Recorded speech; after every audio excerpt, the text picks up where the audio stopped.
Jonathan woke up with a massive headache. His marriage was over. His wife was gone, sleeping in the arms of another man, as she had been doing for over a year now. He made his way to the bathroom and got under the shower, letting the cold water wake him up until it was warm enough to soothe him. He washed and dried himself and stood in front of the mirror, assessing himself. She was at least partially right. His hair, cheaply cut at the barber, had thinned on the top of his head and was bare at the top of his head. His stomach was bigger than he would have liked, and his waist was a size 42 instead of the size 34 he'd graduated with.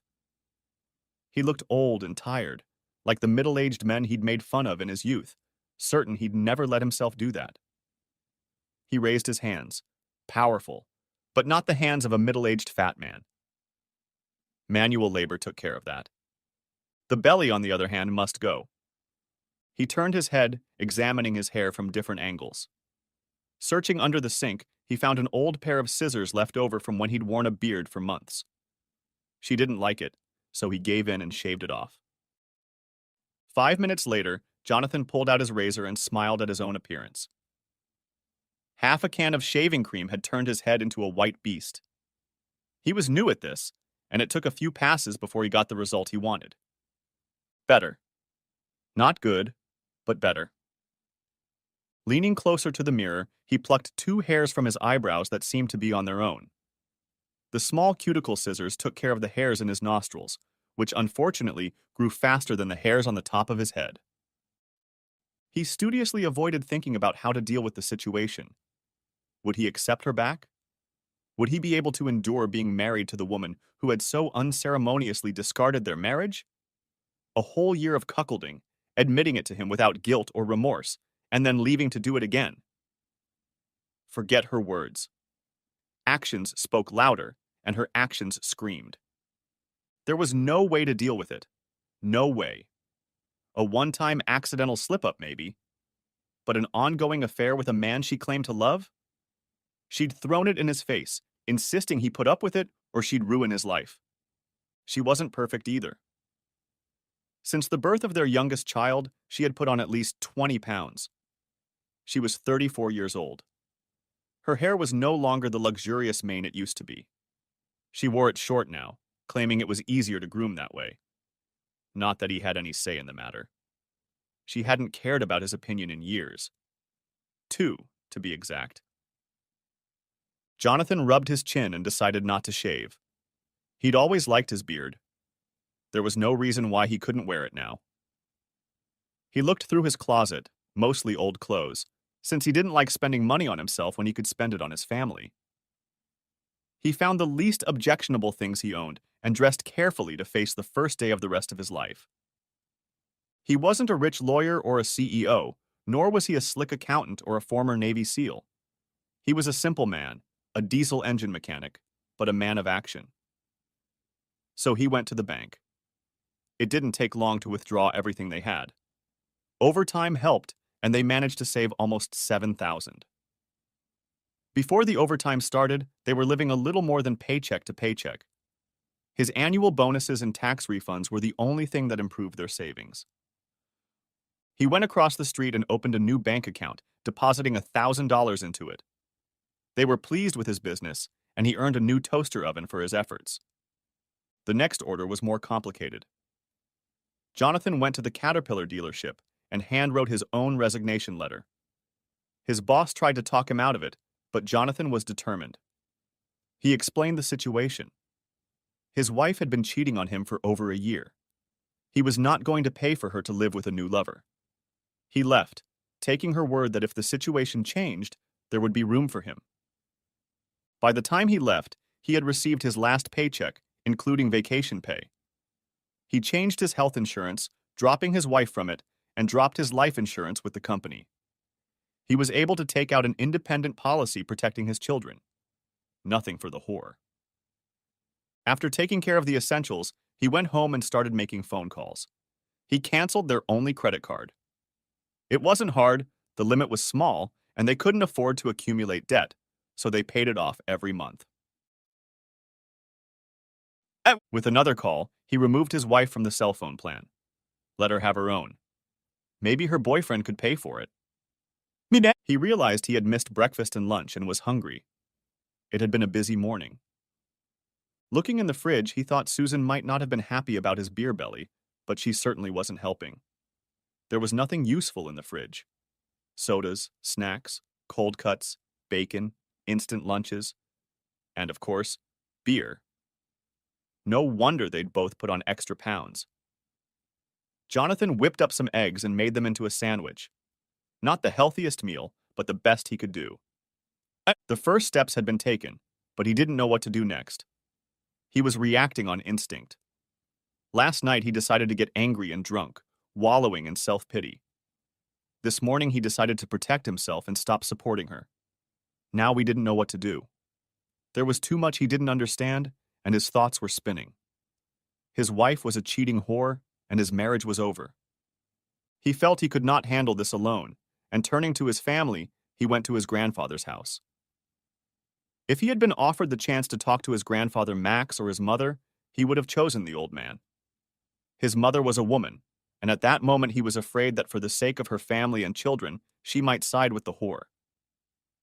Grandpa was an honest man, and would at least give him his opinion. The 70-year-old grandfather was surprised to see his grandson on his doorstep. "John? What's this new look?" Only Grandpa Max called him John. Jonathan rubbed his smooth dome in embarrassment. "Grandpa, I need some advice." Grandpa Schritter was a comeback kind of guy, the son of German immigrants. His father had dug a ranch in the wilderness, and Grandpa had expanded it. He had few friends, but those he had held similar values. He was strict with his children. Rules had to be followed, or there would be consequences. He could be described as old-fashioned. His integrity and values were the foundation of the ranch's growth and success. In a time of slick lawyers and 50-page contracts, Max Schritter was bound by a handshake. Uncle Len, the oldest, became the rancher and lived in a large house 100 yards from the old homestead. Growing up as he did, he upheld his family's legacy of hard work, fairness, honesty, and loyalty to friends. It only took half an hour to tell the story. The old man had no tolerance for lies, deceit, or trickery, especially when it came to family. "How are you going to get rid of it?" was his only question. "It's not that easy. We have 3 kids. She's a cheating whore. Take the kids and kick her ass out." Jonathan smiled. If only it were that simple. "It doesn't work that way anymore, Grandpa. The kids almost always go to the mother, especially if she takes care of them. She gets half of everything, and probably a lot more. I'll have to pay for 3 children and maintenance to look after her since she can't work." "Won't work, you mean? Lazy ass, cheating whore." Jonathan was taken aback by the old man's words. He'd rarely heard the old man swear, not in that tone of voice, never in front of a woman or children. Apparently, Jonathan was no longer a child. "That's the law, Grandfather. I don't like it, but I suspect she's mostly right. She thinks she has me on the hook and is going to force me to take medication." "I don't believe that pile of manure you're throwing around." He stood up and reached for his old cell phone. A rotary dialer made like a tank. Jonathan knew the phone was older than himself. "Bill? Max here? I need your expert opinion on a matter. How soon can you get your sorry ass off the couch and over here?" After a short reply, Grandpa hung up the phone. "What's the plan?" "I want to get rid of the house. I can't afford it. I was hoping the kids and I could stay here. I'm not going to pay for her to live happily ever after with her son of a bitch lover. Let her find somewhere else to live." Jonathan knew they had no ownership of the place, not even 2 years later. And then it hit him. 2 goddamn years, the same time she'd started dating the asshole. Bought her the house she'd begged for, and she was having an affair. Yeah, she really loved him, didn't she? His grandfather nodded. "No problem. We still have 4 empty rooms filled with 50-year-old junk. It'll be great to get some young blood in here. Who's going to look after them while you're at work?" "I'm not going to work. Let her get child support from an unemployed man." "How are you going to live?" "I was hoping Uncle Len would let me work on the ranch under the table. I've got experience. I've spent enough summer days sweating out here. He'll be able to pay you, and you'll make sure the kids aren't out of work. Maybe I can get a token salary to cover my expenses. I don't think I'll need much. Car insurance, food, clothes. Grandpa looked at him. No token paycheck. The man lives under my roof, he works. We'll figure out a way to make sure she doesn't get your money. We'll have to think about finding some kind of guardian for your kids. Jonathan heard the sound of a truck pulling into the driveway. The clatter of the big diesel was clearly audible indoors. He got up to open the door, but Bill Wesley, one of his grandfather's oldest friends, entered without knocking. What made you fuss, Max? The newcomer asked. It took another 20 minutes of explaining the situation before Bill had enough. It's mostly true. She'll probably get the kids, and Sunny will have to pay child support, pay the mortgage, and support her crooked ass. You said the advice was given to her by her lover? Is he a lawyer? Jonathan nodded. Big slip of the tongue. That's not kosher. He could be disbarred.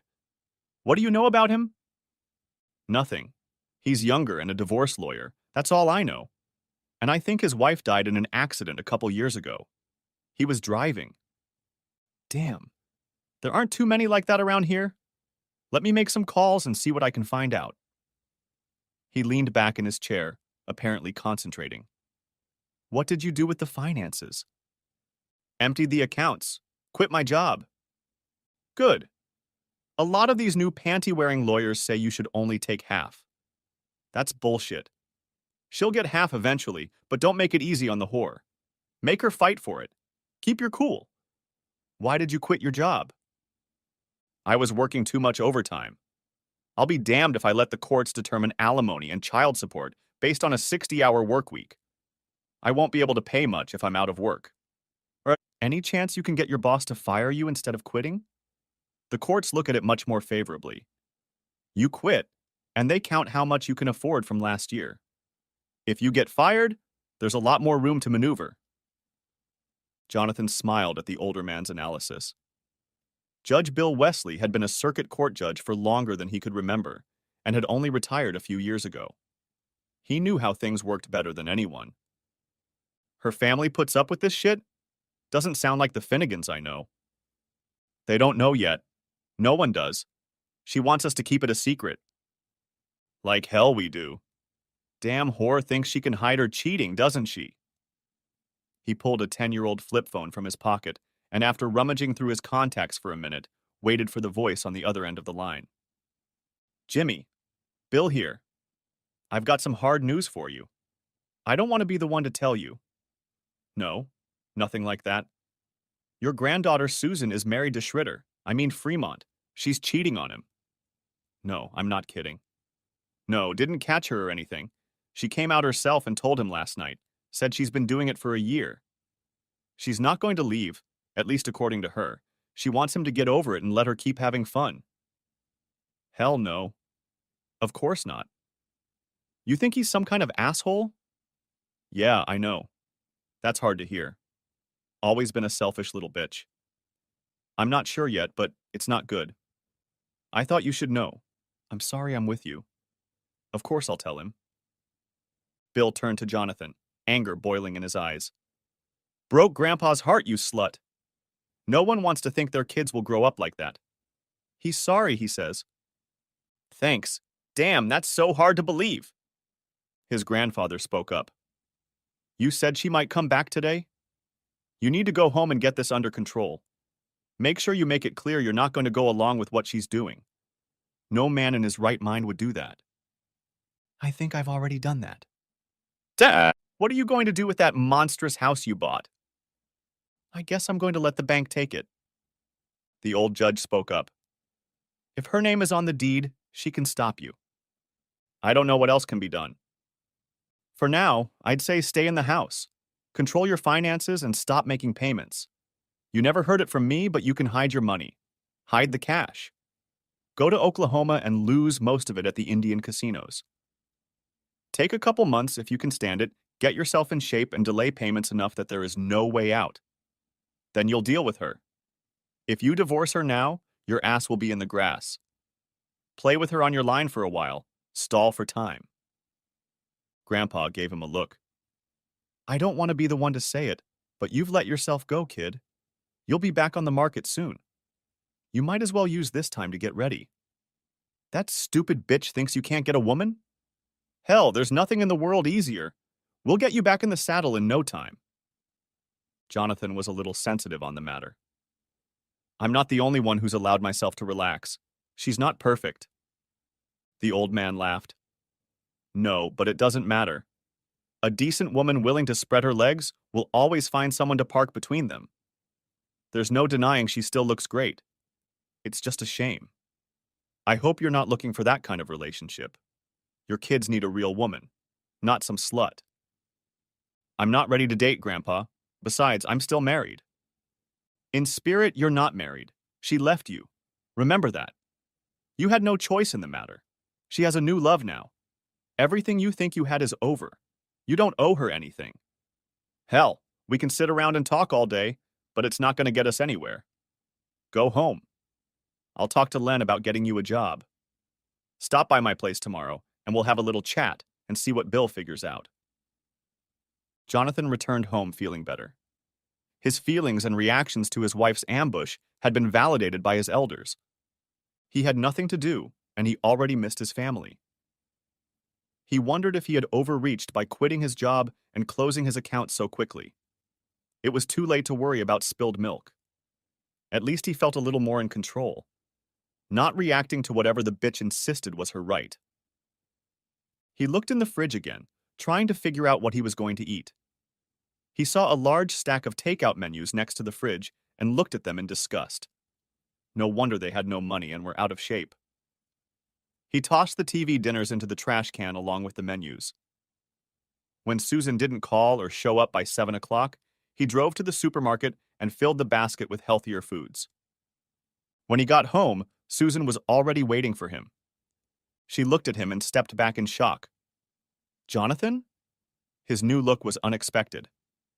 Susan, he replied calmly, picked up half a dozen grocery bags and headed for the kitchen. She followed him. I wanted to apologize for the way things turned out last night. It didn't turn out the way I wanted it to. I didn't mean to hurt you. Are you calm now? Sober? Can we talk like adults? He shrugged. It doesn't matter how you said it. Knowing you left our marriage for some young stud was painful no matter what. She berated herself again. She knew it would hurt him. With men, it always came down to sex. Why couldn't he realize that was the least of their problems?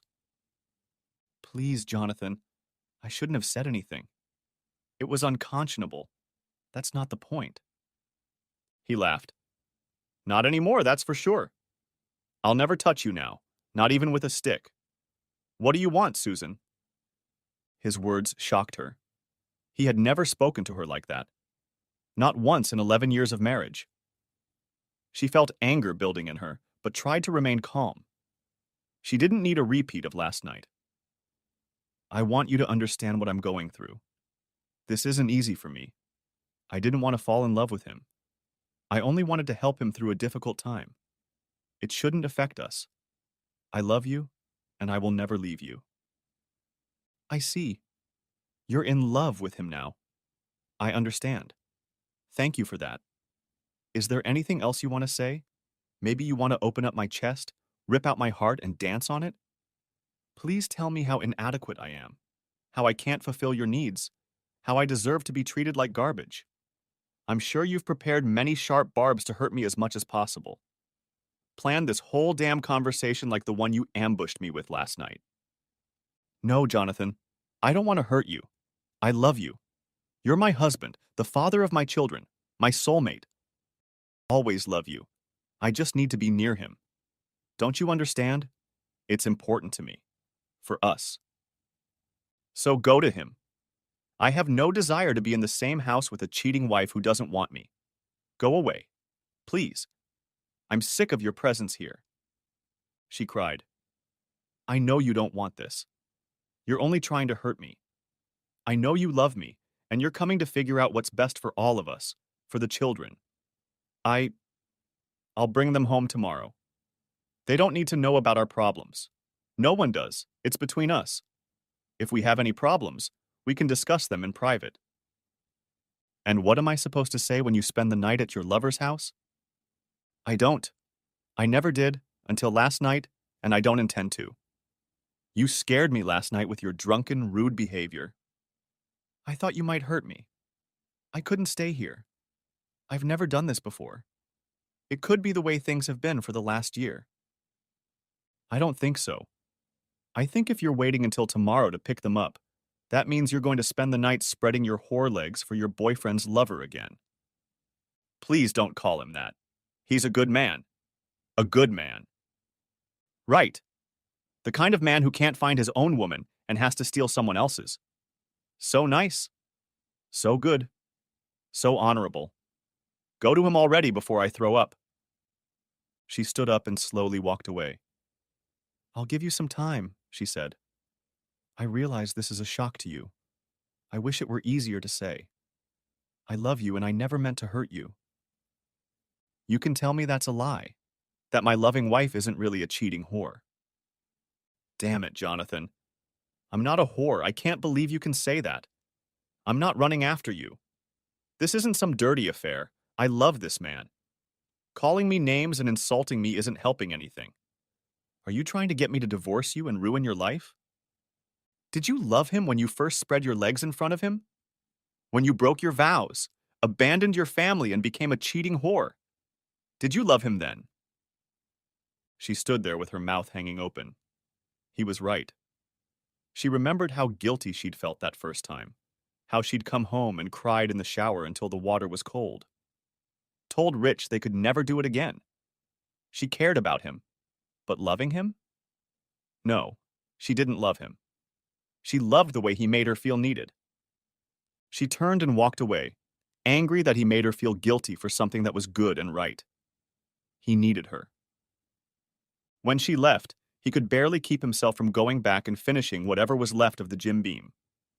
Instead, he made a salad, ate a skinless chicken breast, and went for a long walk. He didn't feel better, but at least he didn't feel worse. Next chapter. Jonathan got up on his alarm clock and was at his grandfather's house by 8 o'clock in the morning. He treated it as just another day of work. He was surprised to find the old man's entire team there. They were a close-knit group. On the mantel above the fireplace hung a picture of 5 of them dressed in their green uniforms, Eagle Scouts. They had been best friends all their lives. It's hard to imagine that in this day and age you can have 4 best friends that you can rely on always, for over 60 years. They always met trouble face to face as a team. Jonathan was lucky to have them on his side. He was ushered into the dining room where a large farm breakfast was served. 7 servings. Jonathan looked around once more and saw that his Uncle Len was here too. He took his seat and then Bill's wife came out, offering coffee to those who wanted it. Daryl's wife appeared behind her, proudly carrying a plate of hotcakes about 8 inches high, each as wide as the plate. Jonathan laughed. So much for my diet, he said. Uncle Len cut a couple of hotcakes with a knife and placed them on Jonathan's plate. Enjoy. Trust me, working on the ranch will burn up all the calories you can get. You're starting at the bottom. Along with Bill and his grandfather, 2 of the other men were retirees. Daryl Smith was a career Army officer and worked another dozen years as a teacher after retiring at age 30 with the rank of bird colonel. He still occasionally moonlighted as a teacher, but no more than a few weeks a year. James Kroom was another of the old German immigrants and owned a ranch that adjoined his grandfather's from the south. It was now run by his 2 sons, but he continued to keep his hand in and faithfully attended all the cattle auctions. A Vietnam War veteran, he joined Daryl but left the service after 2 tours when his older brother died, leaving him in line to receive the ranch. Carl Jenkins's family owned the town's first market and hardware store. They were a well-to-do family, their livelihood independent of the weather, the cost of feed, and the vagaries of the beef market. Obviously, they were all aware of his situation. Once the friendly chatter subsided, Bill got down to business. First of all, we're behind you, 100%. I hope you don't mind, but our wives have joined the conversation. They can help from a woman's point of view. You had to know that if we got involved, we wouldn't be able to keep them out of it. Not a problem, sir. I understand. Good. How much does your mother know? He asked. Nothing so far. I haven't told anyone except you and Grandpa. She has to know. She'll be very angry if she finds out that her father and brother found out before she did. Tonight, okay? Jonathan nodded. Not a conversation he was looking forward to having. Fine. The bastard's name is Rich Patton. Worked as a paralegal at Bell and Richards. Apparently came back for his law degree after his wife died. Big insurance payout made it possible. I don't know if he passed the bar exam. Looks like he did, though. Supposedly he's a pretty smart guy and has a good reputation. But that doesn't make him any less of a bastard. I know you don't want to hear this, but it seems like everyone at the law firm knows about your wife's involvement. The only thing they didn't know was that she was married. Apparently she's been hiding that little fact. The former judge caught the attention of the entire group as they devoured their breakfast. Jonathan noticed the 4 older women standing near the kitchen listening. Jonathan took a bite of a piece of thick applewood smoked bacon. The only real question before we start is whether there's any chance of reconciliation. She's the mother of your children, 3, under the age of 10, right? 5, 8, and 10, Jonathan said. His grandfather spoke up. Do you want her back, boy? That's the big question. Can you survive a year of debauchery and get her back? Maximilian, shrieked one of the women. Jonathan recognized her as the judge's wife. You have no right to call her a whore.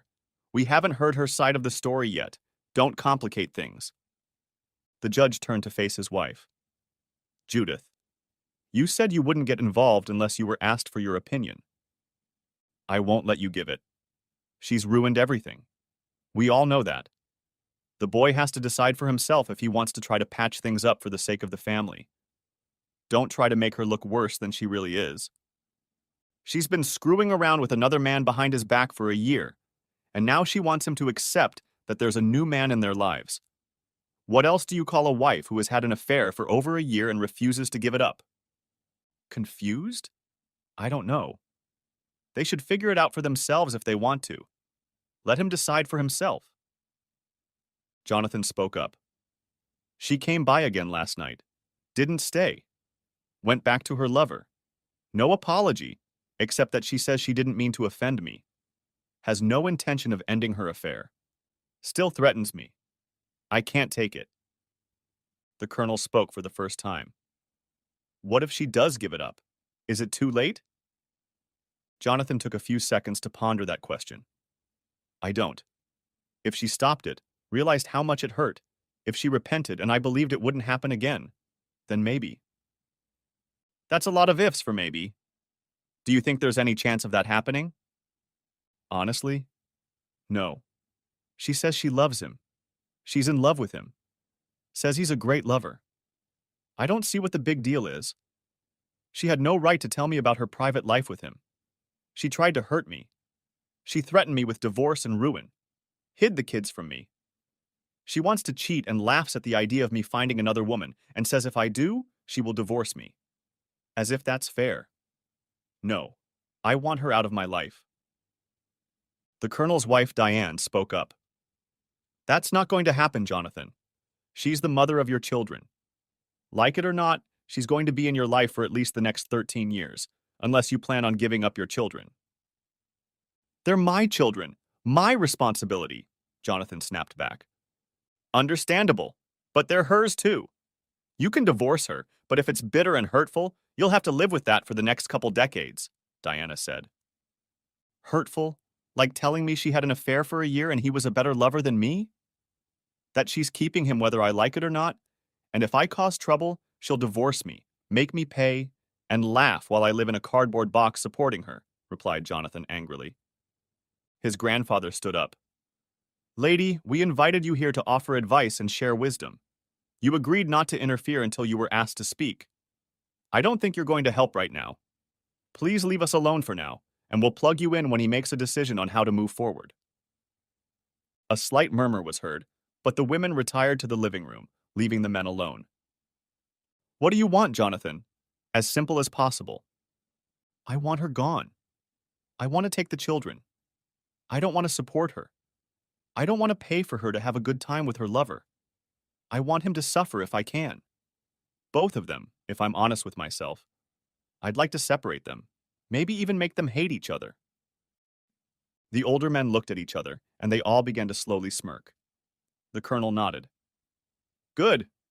So we're all on the same page. This is a war. The battle lines have been delineated. Now it's just a matter of tactics.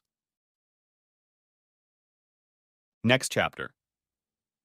In 3 hours of non-stop discussion and argument, the basic plan was worked out. By this point, the women had joined in over lunch, and although they were not enthusiastic about the decision, they supported it. Jonathan called home and left a message. I won't be home tonight, he said, and tomorrow night too. I'll see you Sunday. Leaving the Eagles and their wives to deal with first things first, Jonathan headed to his mother's house, wanting to be home in time for her arrival from work. She greeted him, marveling at his new appearance. What brings you here? You could have called. I need to talk to you, Mom. It's important. After a few minutes of his explanation, she cried. There's no chance you'll take her back? She's the mother of your children, Jonathan. She's given you 11 good years. 9, really. That's when she started seeing her lover. Is divorce really the only solution? No one wins in divorce? I don't see any other solution, Mom. Honestly. She doesn't want to give him up. She loves him, she says. She's been having fun with him for a year. I can't accept that. His mother nodded. It breaks my heart, kid. I have to tell you. Mine too. Trust me. What can I do? Do you need help watching the kids on weekends or evenings? Right now, I'm staying in the house. I haven't started the divorce yet. She might want to soon. But I'm not going to help her. I'm not going to pay for her to be with her new love. I'm shutting her down. If she wants money, she'll have to get a job. I'll pay for the house and food and take care of the kids, but she won't get a dime unless it's court-ordered. His mother nodded. She should probably get a job. She'll need it when you two are done. I want you to come with me to talk to her parents. I don't want them watching the kids while she bullies me. I'm sure they won't do that, his mother said worriedly. They did. The only question is whether they knew why. Yet 20 minutes later, they were already knocking on the door of the Finnegans' house. Jonathan, you've changed so much, said Susan's mother. You've already missed them. Susan picked up the kids over an hour ago. Actually, I came to talk to you and Dad. Can we come in? Of course. Carolyn, it's good to see you. Can I get you something to drink? She called into the house. Terry, Jonathan and his mother are here. Something non-alcoholic would be nice, his mother said. Ginger ale? His mother nodded and he said, I'll have the same, thanks. They were sitting in the living room when Brenda brought them their drinks, and Terry followed. Brenda sat down. Is something wrong? You don't look, well. He nodded. I wish you'd stop covering for Susan while she's having an affair. Brenda made it look like she'd been slapped, and Terry blushed. How the hell can you say that? Growled Terry angrily. She's been seeing her lover for a year, and you're watching the kids while she does it. I wish you'd stop it. I think it's beneath you to support her cheating on me. Brenda spoke first. That's just ridiculous. She loves you and the kids. She's not having an affair. We wouldn't be covering for her if she was.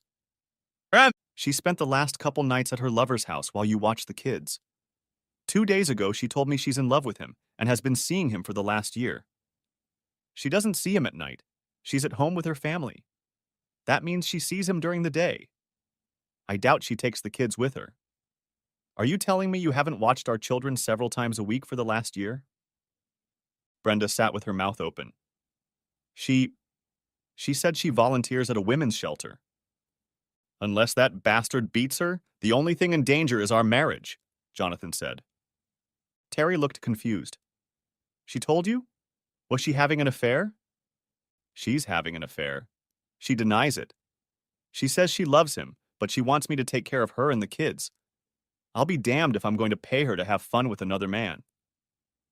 Brenda was on the verge of tears. I can't believe this. I can believe she's using us to cover up her cheating. I wish you would stop. You're helping her destroy our marriage. As long as she's dating him, there's no hope for us. Can you understand that? Terry's face turned red. You're not guilty of anything, I suppose? Have you cheated on her? No. You have no reason to believe I cheated. My only fault is that I worked too many hours to pay for that damn house she had to have and to have new underwear for her boyfriend. I may have given myself a bit of a hard time.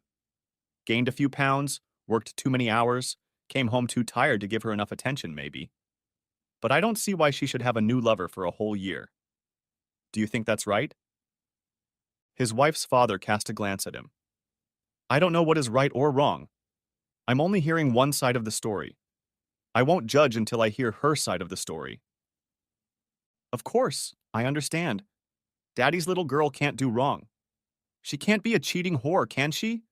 Stop watching the kids so she can have fun, snapped Jonathan.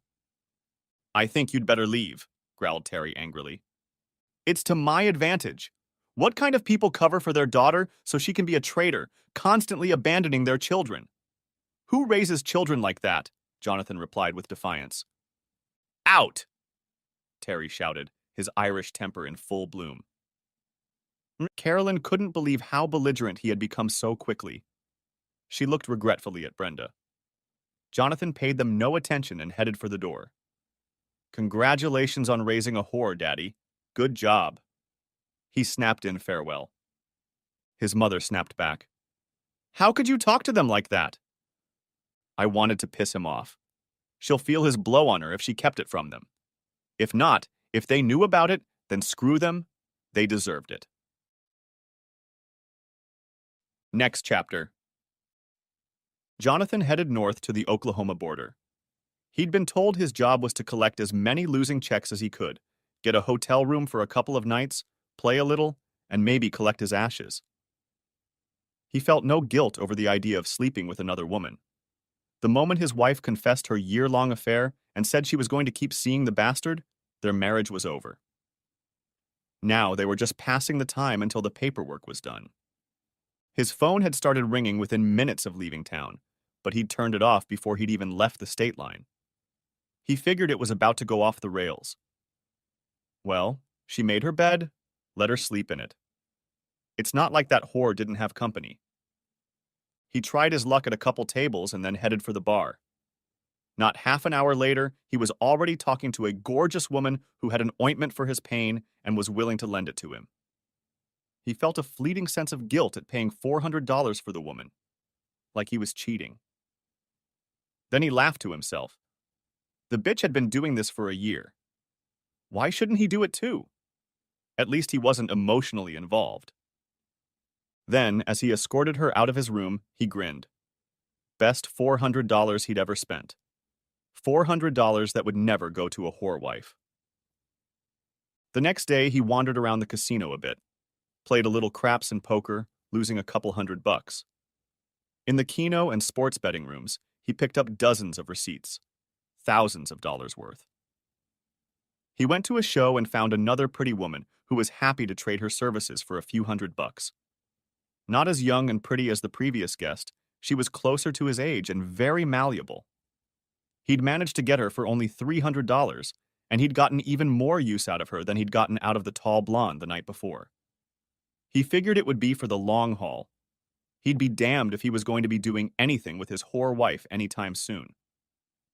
It had been so good, he'd left her another $50. She gave him a business card and told him to contact her anytime he needed company. He kept it. That night, Jonathan felt fed but lonely in the big bed. He thought about his broken marriage and everything his wife had done with her younger and better lover. Bitch. How could she do that to him? To her only children? How selfish can a person be? To give up her marriage for some stranger to entertain her? What kind of man decides to steal another man's wife? Probably a lawyer. Lying cheats, all of them. Scum of the earth. The next morning, he got a good night's sleep, stood in front of the mirror, and tidied himself up. He shaved his head, checking carefully for rough spots, then applied aftershave. He trimmed his beard where it was poking through and gave it a neat look. He almost didn't recognize himself in the mirror. Jonathan pulled up to his house a little after noon. His wife's car was in place and he prepared for battle. Upon entering the house, the children saw him first and pounced on him. They laughed, wanted to touch his head, asked where his hair was. Where was he? Why hadn't he come home? His wife stared at him, anger boiling inside her. He laughed along with the children. Daddy had business out of town. Now I'm back, and I won't have to leave again anytime soon. Susan scooted closer. We need to talk, honey, she whispered. Soon. I'd like to spend some time with my kids since they're not at your parents' house. Jonathan sat down in front of the TV with the kids, talking about their time with their grandparents. I bet you like staying with them, don't you? You see them a lot more often than you do with your other grandmother. A lot more often, the older Cindy said. Grandma picks Joey and me up after summer school. The plot thickens, Jonathan thought. And she's watching Nancy. Little Nancy nodded. Susan stood over them. Jonathan, I'd really like to talk, she said. And I'd like to have a faithful wife, Jonathan snapped back.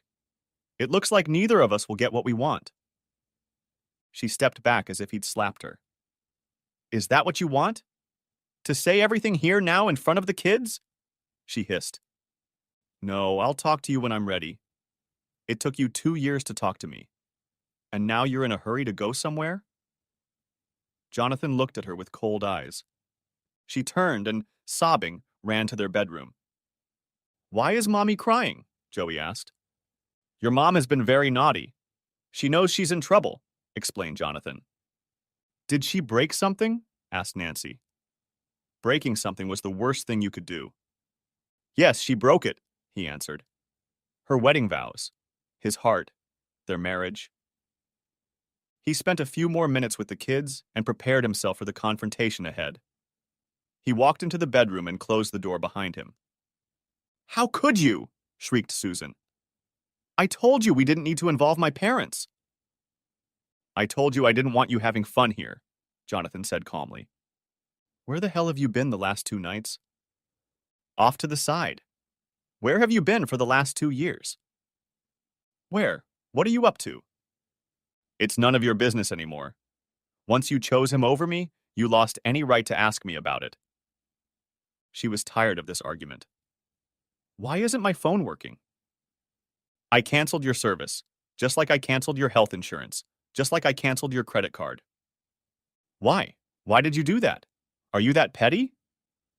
I'm not going to pay you to have fun at my expense. If you want to be a whore, do it on your own dime, Jonathan explained. I'm not a whore. I'm in love with another man. Are you so shallow, so selfish that you can't see the difference? So I'm the selfish one? Because I want my wife to remember her wedding vows, to be faithful to me and our children? Don't bring the children into this. No, you did. Getting rid of them every day so you could spend time in bed with your lover. We didn't spend time in bed. I took care of him. I was helping him. He needed me. How exactly did you take care of him, dear Susan? Don't be a smartass. I cooked, I did the laundry, I cleaned a little. Sometimes I accompanied him for walks. We used to talk. He took the time to talk to me. He understood me, didn't ignore me for TV and beer. So you were his wife, cooking for him while we ate takeout. Talked to him when you ignored me and abandoned your children. You traded that family for another. Fine. Let your other husband pay for your cell phone, your insurance, let him give you money for expenses, buy you nice clothes.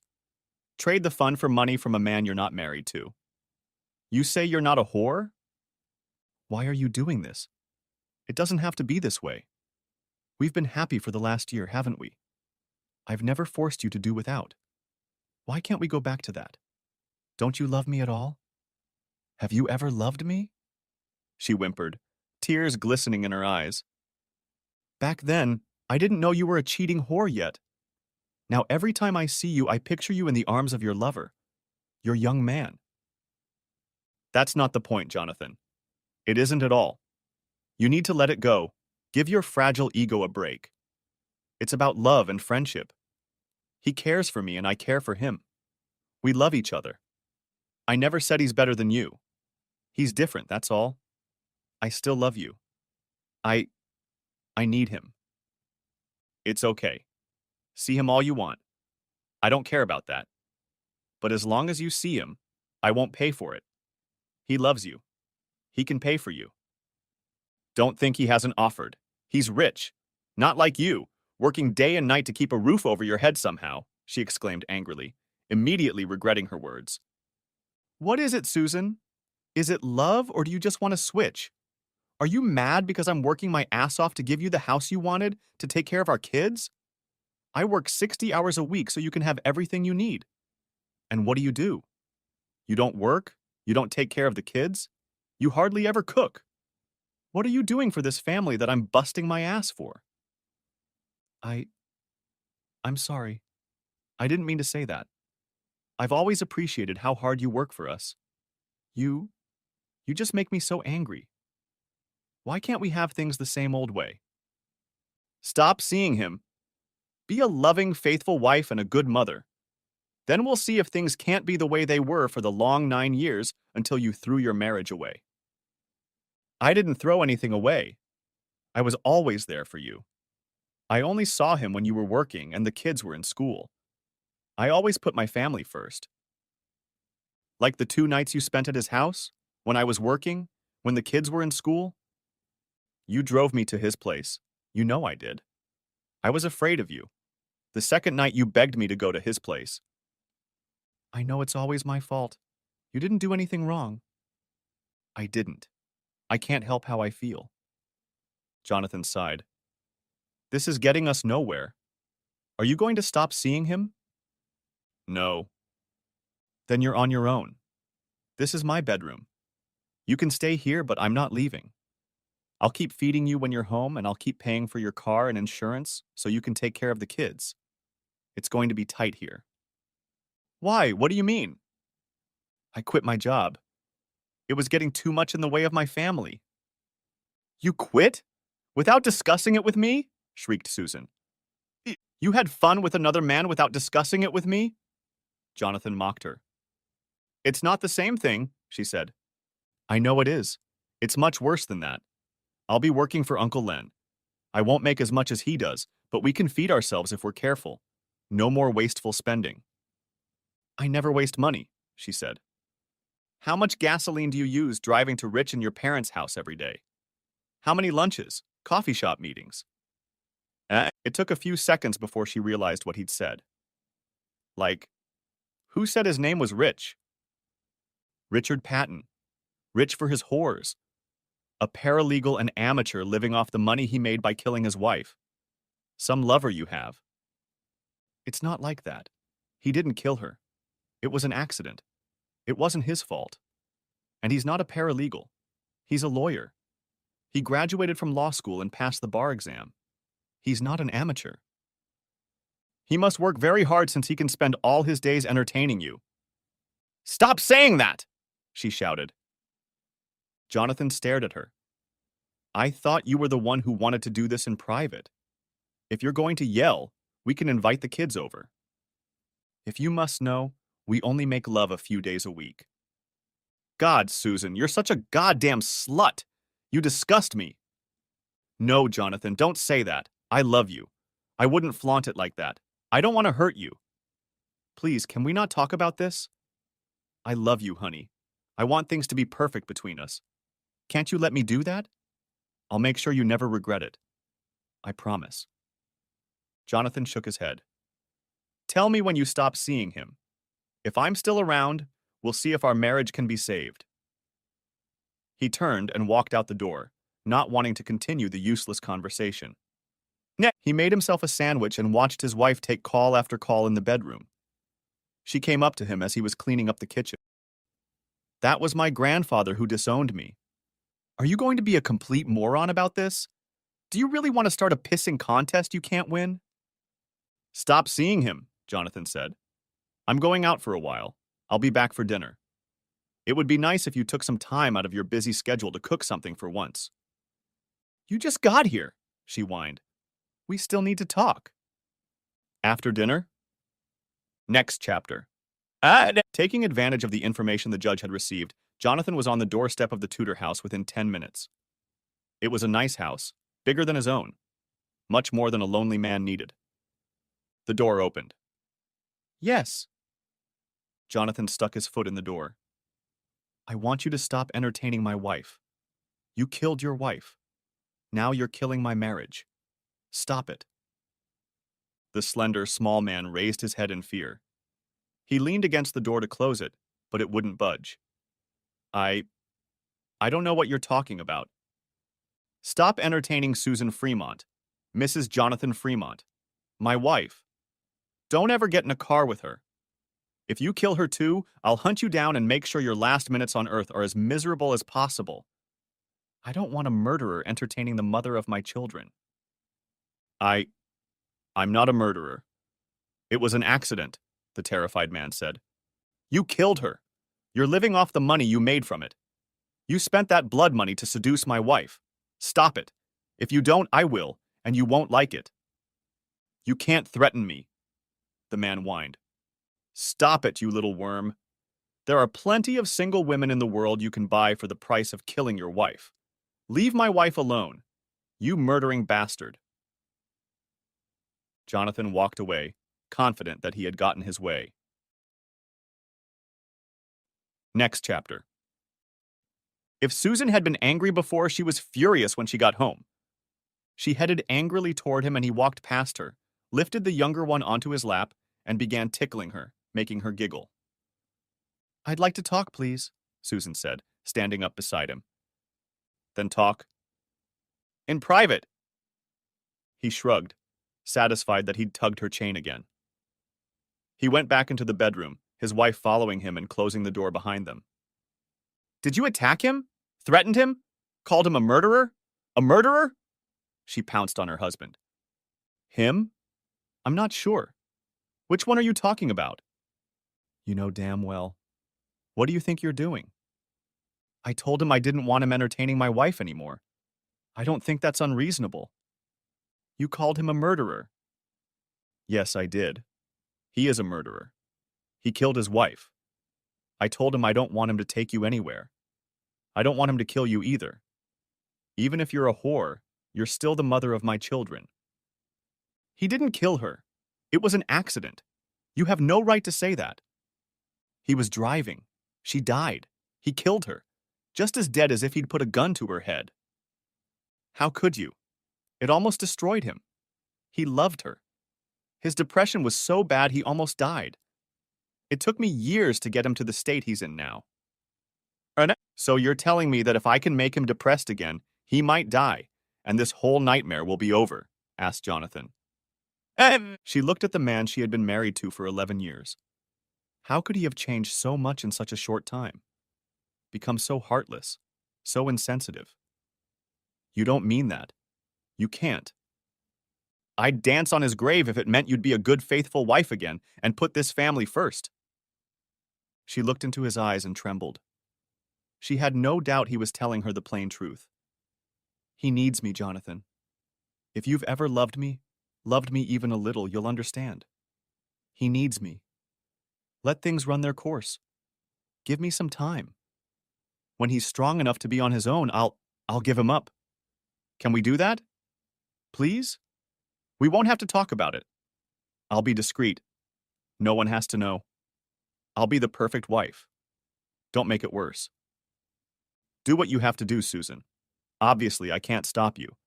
But as long as you're seeing him, you're my wife in name only. You will live in this house and take care of the children, but our love will be on artificial support. I don't know how long it will last. I know you don't care, but it's only fair that you find out. Don't say I don't care, baby. I still love you. I'll show you. I just need a little time. If you can't accept that, I'll divorce you. I'll take your kids and your house and make rich their father. Is that what you want? That's never going to happen, Susan. You have to know that. How can you stop that from happening? The law is on my side. You're going to pay. You'll work hard for children you'll never see so I can have my love, my home, and my children. You will have nothing. That will never happen, Susan. Take my word for it, he said sadly. Don't put it to the test. She looked at him nervously. He sounded serious. It was obvious. 11 years together spoke volumes about his seriousness. You're not going to do anything stupid, are you? She asked. Stop seeing him, and stop threatening me. He stared at her, daring her to challenge him. She blinked first and ran to the bathroom, crying at the way things had turned out. End of part 1. Part the 2nd of May be coming out in 10 hours. Write in the comments if you're waiting for it. Also, give a like under this video and subscribe to my channel. I hope you enjoyed this video.